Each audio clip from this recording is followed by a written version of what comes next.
guys. Welcome back to another episode of Talking Through the Movies. I am your host, Chris Fagan. And I'm Viola Fagan. Tonight we're going to talk about like the latest in movie news, some of the things that we've been wanting to talk about with you guys for the week. So just catching up with it. We're doing it on a Thursday. We haven't done it on, that didn't sound right, but we haven't done it on a Thursday in a while. So just to shake things back up again and get things back to basics is what I've been doing. I've been trying to get things, what do we call it, back to formula, so to speak. You know, with the new studio design, with the restructuring of things, and I'll talk about that a little bit later at the end. I wanted to do both the talking through the medias and this podcast, but I guess it depends. We got already off to a late start, and we're hungry. I know we want to go out to dinner, so we're gonna do that. And you know, what baby wants, baby gets. Oh, let's do a sound check. Is the sound coming through right now? I heard the intro, but that doesn't really mean that we're being listened to. Yeah, well, it's working. Finally, but I'll just go back and forth, and I'll double check that later. So, like I said, we're gonna go down the list of topics to go over this what we call the hot slate for the movie news stuff, and then do our review portion of the show, and go into a deep dive at the very end. So, let's get right into it. Let's start off. What's the first thing that we had going on for tonight? Hollywood's mass exodus.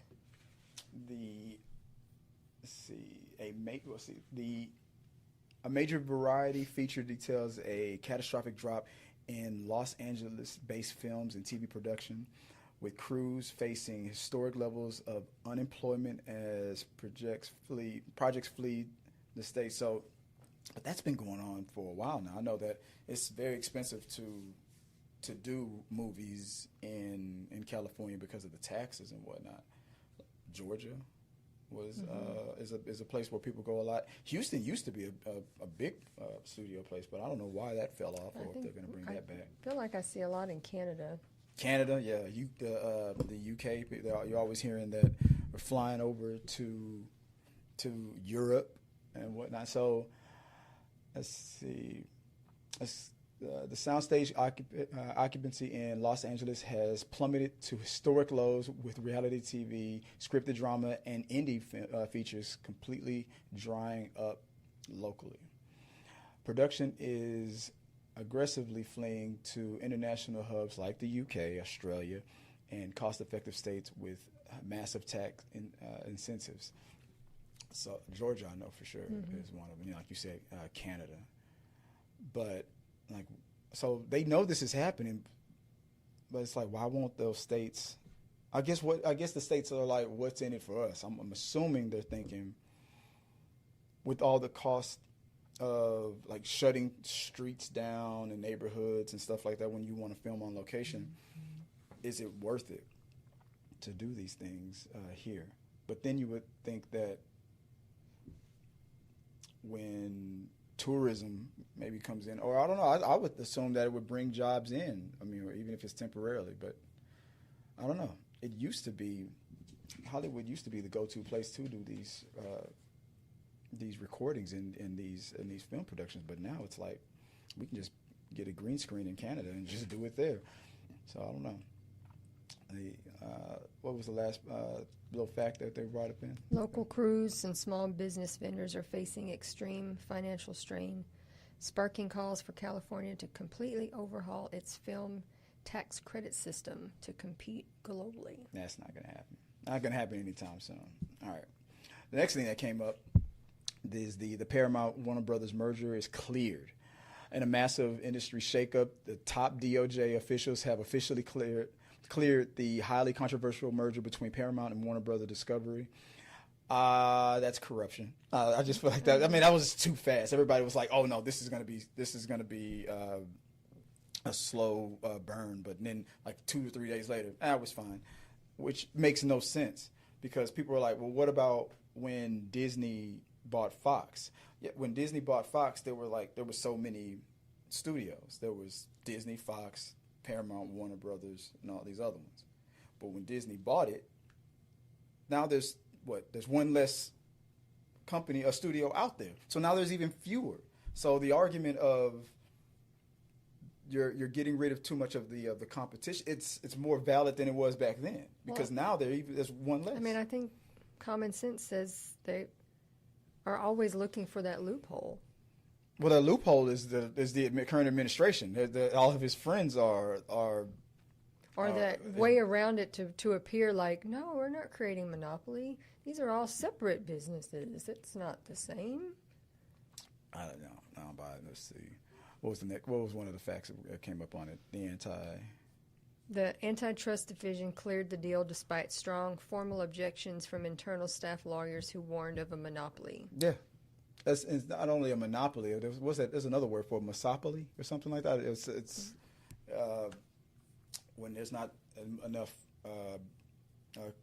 of this company, and then when there's not enough of the customers to even purchase the service or something like that. I think that's the difference between a monopoly and a monopoly. I was learning about that. I can figure things out. This creates an unprecedented media mega conglomerate combining two of Hollywood's most historic legacy studios lots under one banner. And most of that is just because they want to further control media for one political group, which is honestly the main. That's the main reason why. I honestly don't think that the movie part of it, the entertainment part of it, will change that much. I honestly think that it's really about, like, watch us make all your we'll still curate the movies that you want, even though we'll pretend like we don't want. What they always say, everything's going woke and stuff. No, they're still going to make those movies and go, see, we're great, and then behind the scenes, we're going to only focus on this political news outlet. We're going to merge it with that one. We're going to take that's all the real reason why it's really happened. And the last thing that came up on that was Wall Street analysts expect immediate aggressive corporate restructuring and massive waves of layoffs across the board. And that's another thing, the layoffs. So a lot of people are going to be losing their jobs. You are combining companies. And people will be like, we don't need two people. We don't need two position senior video analysts. We got Doug, and Doug's my guy, and I'm buying the company, so you're fired, Bill. That's how that happens. That's usually how that goes. Okay, so one of the last things that popped up on, I don't know if you saw it, the actor, we talked about it, didn't we? You showed me. Ian McKellen. I'm about to say Ewan McGregor. Ian McKellen's, it's Sir Ian McKellen's now, right? Who's been playing Magneto for all these. He's about to play in Avengers Doomsday. And he was seen, I said, well, let's go down the list. He said, legendary. What? Legendary actor Sir Ian McKellen revealed that he screamed Mar-a-Lago to fuel his performance for a highly destructive scene in Avengers Doomsday. McKellen's reprised his iconic role as Magneto for the upcoming blockbuster and needed a modern, real-world source of absolute political anger. The actor openly admitted that channeling his intense frustration with current political events gave him the perfect psychological fuel to play the mutant extremist. And behind-the-scenes crew noted that the resulting take was so intense it left the entire soundstage completely silent after the director yelled, "Cut!" So my only question is, are they going to leave it in the movie? Or are they going to have him... They're not going to have him say Mar-a-Lago. I'm sure it's the same scene, but they'll have him, override a different word, or whatever. Or just have him. I mean, that's not something that Magneto, the character, would even worry about. If he was that pissed off about what was going on in Mar-a-Lago, he'd just destroy it. But I mean, Mar-a-Lago's in Florida, though. This is not. I mean, this scene's supposed to be about New Jersey, so it just wouldn't make any sense. And then you already know the backlash that's going to come from it. If they allow him to scream it out there, it just makes no sense. All right. those are some of the topics that's going on with the world of movie news that's moving on. So we recently just saw Scary Movie 6, even though I heard that they're not officially calling it Scary Movie 6, they're just calling it Scary Movie or something like that. I don't know, it's something stupid. But let's run down let's run down the book. So the Wayans brothers finally returned to guide the franchise after over 2 decades, and they mashed up Scream 5, Longlegs, Sinners, to name a few. We also Ma was Ma, obviously Ghostface and with Scream, and they made fun of. The thing I liked about it, okay, I think we reviewed it before already, right? Or we haven't really talked about it. Okay, let's get your thoughts on it real quick. What is your overall rating? What do you like about the movie, or didn't like? I mean, I had a good time. It was definitely nostalgic, and it was nice to get. I know a lot of people don't appreciate it, but that very dark, inappropriate style humor where a lot of people these days are very sensitive and are like, oh. But, we grew up in that era where no holds barred. It's funny. The only thing I was starting to run into, a brick wall of the enjoyment, because most of the jokes were dated. And I was wondering if they were dated because this movie was maybe the premise of the movie was written a while ago while they still were working on getting the rights back, and then they were trying desperately just to rehash old jokes that just kind of wouldn't land today, because these movies that they were making fun of, like for example, making fun of Ma. Yeah, it was quite a few years ago. Yeah, it didn't really make any sense. I mean, that was more than 5 years ago, if I'm thinking. It's been a while. It's been a while since Ma. I mean, I know there's a Ma 2 supposed to come out, but until it comes out, I mean, the references aren't going to really land, and it's not. It's just. I mean, the Ghostface part of it is always going to land because that's just the whole foundation of the show. That is the killer of these movies. And another Scream movie just recently came out. So I don't think that was necessary going that far back. They should have kind of updated the focus on maybe Scream and being in the background as the main killer, but then Sinners, weapons, only focusing on that, because just like in part 2, like in part 1, they only focused on Scream, even though they kind of made fun of other movies from the past. But making fun of movies in the past, I think, is better when the movies are like big hits. Like if you're making fun, like E.T., everybody, even though E.T. nobody really watched, people would have got that reference. And if I'm not mistaken, it kind of was an E.T. reference. Wasn't there a moment where something went over the moon? It kind of looked like E.T. Anyway, I don't know. Yeah. I think it did. Anyway. But making fun of Ma just didn't make sense, and I was really starting to like, oh man, I'm thinking this movie isn't as good as I was about to put one of the movies without the Wayans brothers above this one until the very end, when they cleaned up the whole legacy sequel thing, because they started it off making fun of that or talking about that the way the rebooted or prequel. They didn't call it a requel. They called it a rebooty cool. Rebooty-quel. Yeah, rebootical. And then it came all the way back at the very end where they're like, man, forget that rebootical crap. This is our franchise. And they got rid of all the characters that were trying to take over. They had some, your kids were in there. F them kids. Yeah. I mean, that's what they did in this actual Scream movie. So I'm like, and that was one of the things I didn't like about the Scream. I was like, really? Like, you're like your own mom? Like, come on, that was harsh. But because he was too much like his father. Like, I was like, wow. But the way Scream did it the way they cleaned it up, they were like, no, we ain't handing nothing over. This is this is our franchise. And like that joke. But it took so long for it to get to that joke. I feel like maybe if they would have said it throughout the movie, like, because the kids kept joking that we're the new, blood, and we're the new this and new that. But I think the pushback should have been going on more and more and more a little bit. I don't know. I think that should have been the joke. I don't know. But overall, like I said, I like this movie, and it's in third place. I like it more than the other. It's first, then second. Maybe Scream 2, then Scream 1, and then now Scream 6 is my ranking. so far. I don't know. What are your last thoughts on Scream? I enjoyed it. I did. I know it's also an old movie, but I think everybody knows at least clips from it. Yeah. The White Chicks reference was pretty That freaking was funny. Yeah, that was a good. I bet other theaters got a better. I didn't feel like our crowd was that great. They, I wouldn't be surprised if, I don't believe Marlon got into the makeup. Maybe that was a filter. Now that filters are better nowadays, maybe that's what that was. Because he said that the reason why he hasn't done a White Chicks is because he just didn't want to do the makeup. So maybe that was makeup, but it was possible. It might have been a filter.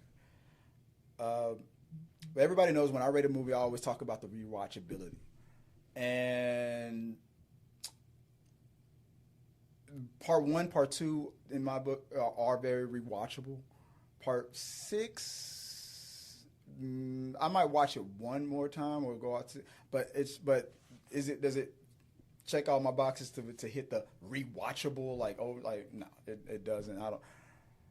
I've definitely probably watched that way more times and more often than the last official Scream movie. I'm never gonna watch that movie again. And I'll watch every other Scream movie again except the very last one. I really want to forget the last Scream movie, but I'll definitely watch Scary Movie 6 more, a couple, maybe a time or two. Any of the, well, besides that, just real quick, we also saw some other things. We're going to take some time for the TV part of it. What were some of the things that happened in TV that we caught up to? I mean, I know the second season was more recent. We had not even seen the first, so we binged the 4 seasons. Yeah. And that was pretty funny. We binged 4 seasons. Was that wasn't Netflix, was it? Yeah, it's Netflix. The 4 seasons on Netflix. Yeah. We're late to it, but it's the second season recently came out. Yeah. It's not old. It just so we binged. We're behind even watching the first. I'd never even heard of it, so yeah. I kind of missed out. And it was what's his name? We played Joe Jackson. Domingo Coleman. Yeah. Coleman Domingo. It was after he just recently hosted Saturday Night Live, and we realized how funny he can be. His timing, and then the clips. It was always his clips that made you go, I want to watch that. And then I was like, all right, fine, we'll watch it. And it was worth it. It was good. So, but in his little, his pettiness and stole the scene, I'm still trying to understand what Steve Carell is doing. Like, he's just in shows and in and out. And I was like, when we watched the other Netflix show, Rooster. Not Netflix, that was HBO Max. HBO Max Rooster. I'm like, these shows are kind of going on at the same time. There's no way. I know there's just like mostly on average 10 episodes, but I was like, there's no way he's doing all the. Is Steve Carell trying to break a Guinness record for the most TV shows or something? Because that's a hard record to break, but maybe the most. I don't know, because he seems to be in a lot of TV shows, and a lot of actors like Kevin Hart, we'd be like, oh, he plays the same character in all his stuff, and it kind of seems that way, but he still does it in a unique way where I can see the difference. Like, it's just Steve Carell, but Rooster was really good, and his character in 4 Seasons are two different, way different guys, and it is weird to say that because he they're does about them divorced, but totally different. The same, yeah. I mean, one guy, the way 4 Seasons versions of him, it's almost like variants of Steve Carell. It's just weird how he plays them the same and different at the same time. It's a very unique thing. Unlike The Rock or Kevin Hart, who like get accused of just being the same character over and over again. But I don't know. The Rooster, though, what is on HBO Max? Which one do you like more? I don't know, because I enjoyed them both. Yeah. They're just very different. I like the ensemble more with 4 Seasons. And I mostly like Steve Carell mostly on, because there's so many people not to like on Rooster. There's more people that annoy me on Rooster but Steve Carell kind of holds it together.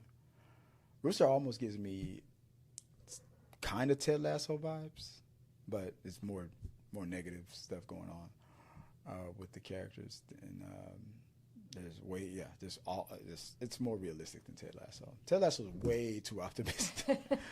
Is there any other TV shows? I mean, we're way behind, but we caught up to Alex Cross. Yeah, we finally caught up to Alex Cross. I'm not gonna lie. I'm ready to say it. I like season 1 better. I feel like season 1 was done better with the twists and turns. Season 2 was more straightforward, but I don't know. I just feel like part 1 was just done a little bit better, but season 2 was still good. Alex got this. I want to see a 3rd season. I don't know. It was good. I mean, we haven't talked about The Boys ended recently. I don't think we. I mean, what else? It's ended, but we finished that. I thought the way it wrapped up was perfect. The only thing I'll say about The Boys is that it was so refreshing to see Homelander humbled the way he was at the end. I mean, he was willing to do whatever it took to live. Yeah, he'll do it. Yeah. Yeah, just okay. Will you do it? Are you gonna do it? And all on TV, he did. Yeah, he did it. Yeah, I'll do it right. I'll do it live. I'll do it right here live. And but I mean, that was one thing. I don't think we can do that on. We'll probably have to do it after we wrap up. I was wanting to watch the new Spider-Man trailer. I don't know if you saw it already, but one just dropped. But it's probably too late for that. But besides that, I also just finished the Dexter Original Sin, and I actually love it.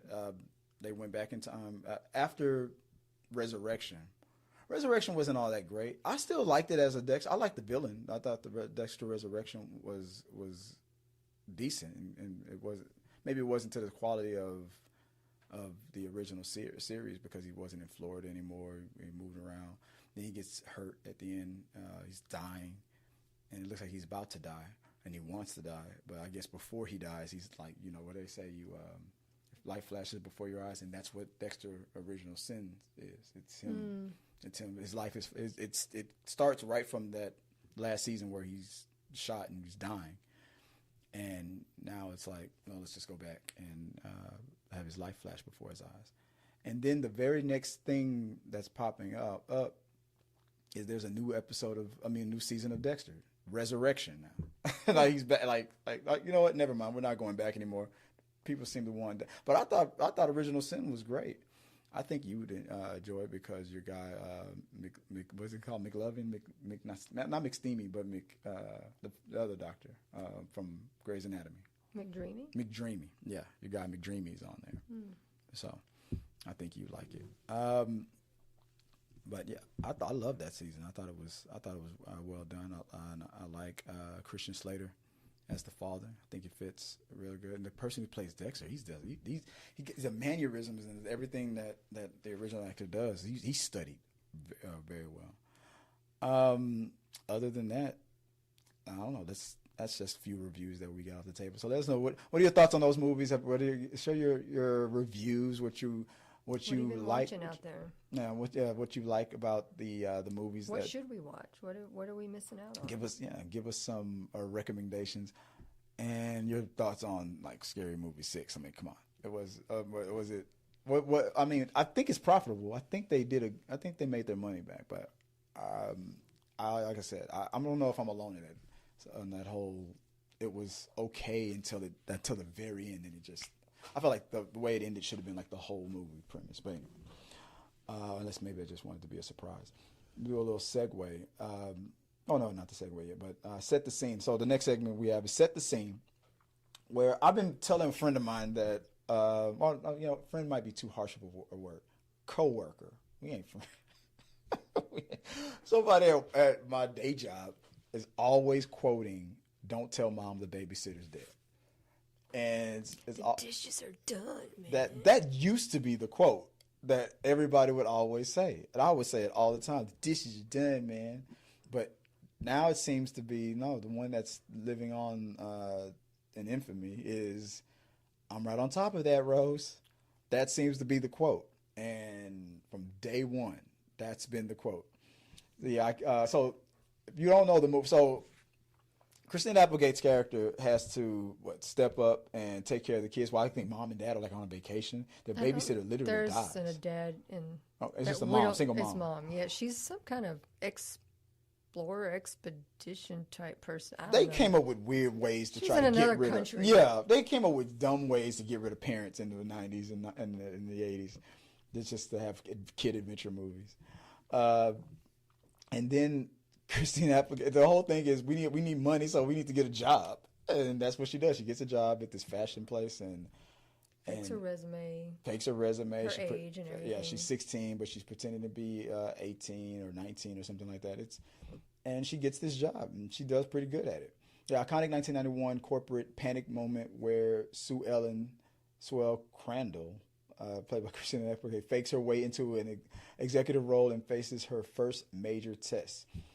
When the high-pressure receptionist line rings and she asks if the crucial paperwork is ready, Applegate completely improvised the iconic cool as ice response, "I'm right on top of that, Rose." Like originally, the director, Stephen Herrick, initially wanted a more frantic, stressed-out delivery, but Applegate insisted that a corporate fraud would mask their panic with absolute smiling and confidence, because that's how she did it. She just went, "I'm right on top of that, Rose." Like she was, and she just acted like nothing was bothering her. And I feel like that makes sense because she had to put.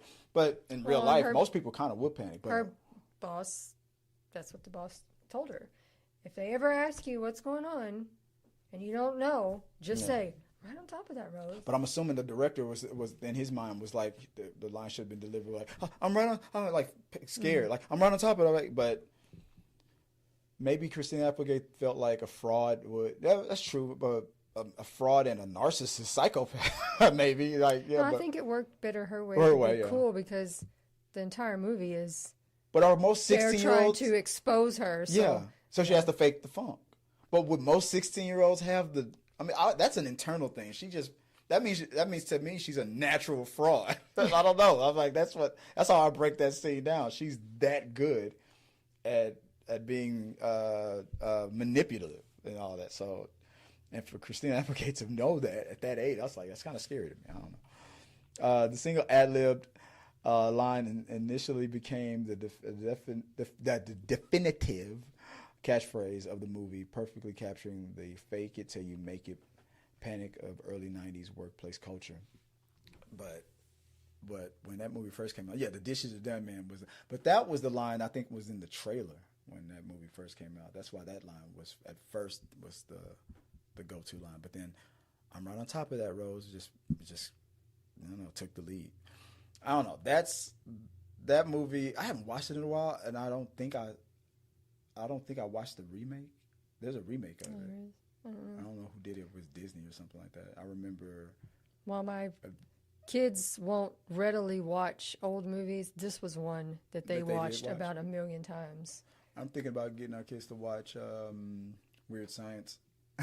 I watched that a lot when I was like what a PG-13 movie used to be. No, that was PG. I think it might be PG. That would be PG-13 today, but I think it was PG then. I don't know. But I'm gonna have to give the old one, or maybe the remake, a look too. I saw the new. I didn't mind the Adventures in Babysitting. I didn't mind the new one. So maybe the new Don't Tell Mom the Babysitter's Dead is just as decent. I don't know. Do you remember that movie? Don't Tell Mom the Babysitter's Dead. Sorry, Christina Applegate. Let us know and their thoughts on it. And which one is the most iconic line? Was it I'm getting right on top of that, Rose, or the dishes are done? All right, I'm gonna talk about that. So Don't Tell Mom the Babysitter's Dead. Sue Ellen took a tiny, broke situation and managed to turn it into a high fashion corporate victory. It proves that you don't need $100 million to change the game. That brings us to today's Masterclass. That's a segment I've been trying to get launched, get started. So Masterclass, how the indie horror thriller Obsession just cleared 380 times its budget at the box office. That's a wild segue for Masterclass. So deconstructing how low budget film making beats the studio system by pulling off massive theatrical returns in the last 25 years. So I just wanted to do like a rundown of movies that just like defied the odds, kind of a thing. So Obsession, I don't know if you I know you don't like horror movies, but I saw Obsession and it was great. You know Ricky Buzz, he saw it 4 times. He saw it back in that film festival. I think he went to Cannes Film Festival and saw it there, and he saw it like 4 more times. And I'm like, dude, we could have been one of the first people to do a review if I was smart, because I know we would have gotten a lot. And we're talking about like 4 months before the movie came out. We definitely would have got a lot of views on that, but I missed the boat on that one, especially with the response of it on TikTok. It's all over social media. People are still theorizing things. But the thing I wanted to talk about, I love the movie, but the thing that impressed me the most was the budget. It was a $750,000 movie, under $1 million. And not about that thing that's been popping up about one of the staff members or director, creatives that helped produce the movie that was complaining about restructuring how movies profits are distributed to the rest. I'm not here to argue about that. I'm talking about the fact that a movie that costs less than $1 million to make is now on its way to making over $400 million in the box office, and more. It's probably going to hit $500 million. To make over 500 or 400 right now, 400 times your budget is crazy. So I wanted to run down some of the movies that have done that in the past. We have a top 10 list. I haven't even gone through it yet, but I was curious. I ran it through the AI, and I was like, what is those movies that had a low budget and then went on to make a bunch of money? At number 1, and this is in no particular order. I don't know if they grouped it in a certain way, but this is not a top 10 that has a specific order. But let's go back and forth. I'll start off with Paranormal Activity in 2007. The Undisputed King shot for $15,000 and grossed over $193 million. You didn't. So that's another horror movie. I guess I've seen clips of it, and that was one that was supposed to be like all shot like in your house, like on a. Yeah. They were trying to catch. Which is why it was so cheap to make. But I didn't know it was like $15,000. I wouldn't have thought that either. Somebody's like you paid your actors like $5,000 a piece, and they just go. You have your own like house. The reason why I hired you is because I heard you have your own camera system and stuff. So somebody's walking around with either like $9,000 left in their pocket or something. I don't know. That's just wild. I didn't think the budget would be that low. But the cool thing about that movie is the original actor from Part 1 went on to have constant recurring roles in all the sequels, maybe except 1 or 2, but they always found a way to go back to the original. So in that situation, they did find a way to like, hey, we only paid you like $2 to do the original, and now we're like mega billionaires now. So now, like as a thank you, I'll just keep bringing you back. And of course, she definitely got paid more and more in every movie she was in, definitely. What's the next one? The Blair Witch Project. Oh, I knew about that. There, yeah. I knew that one was cheap. Because again, that one's supposed to be like home movie. Found footage. That's what it's called. Found footage. Like horror movie. Back before that was the one that started the whole found footage craze, right? I think so. Yeah. How much did it cost to make? $60,000 and brought in $248 million. Over $250 million globally.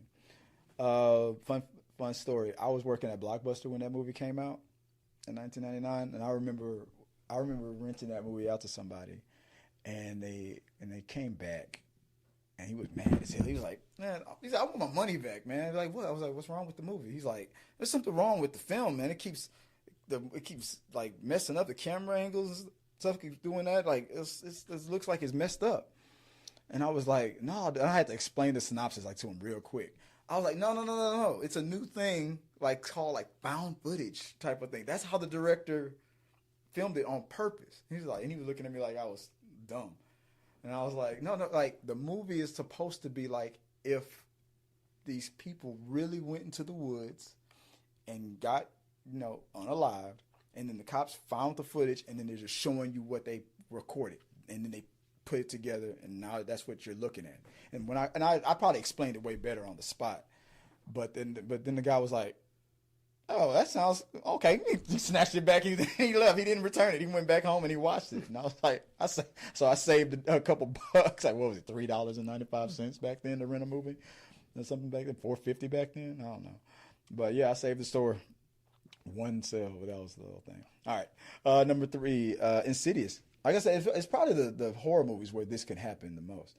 In 2010, spent only $1.5 million to make, and it made over $100 million, launching a multi-billion-dollar ecosystem. And I think there's another new one that just popped out. What's the next one? The Purge. 2013. $3 million budget. Yeah, that's a franchise. I think there's even a TV series on that. $3 million budget, and it made $90 million. And after that, Get Out, of course, 2017, Jordan Peele, Masterclass itself, only $4.5 million to make it, and he cleared over $255 million. You make over $1 billion. I mean, $250 million from your first movie on a budget that low. Of course, you're going to get as many sequels as you want. They haven't run through the Get Out money yet. That's why. That's why they're like, Us wasn't that good. And they're saying that the other one wasn't that good. People were waiting for Jordan Peele to have his next big hit, but they keep comparing it to Get Out. It's like, well, we haven't gone through the Get Out money yet, so they ain't worried about it. Anyway, what's the next one? Split. In the Sham. It's M. Night Shyamalan. Self-funded, $9 million. Yeah, nobody was going to buy that, so he had to self-fund it. But then it went on. Split was the sequel in that that what people didn't realize was the same universe. It was the one where the guy who played the young Professor X, where he had like multiple personalities.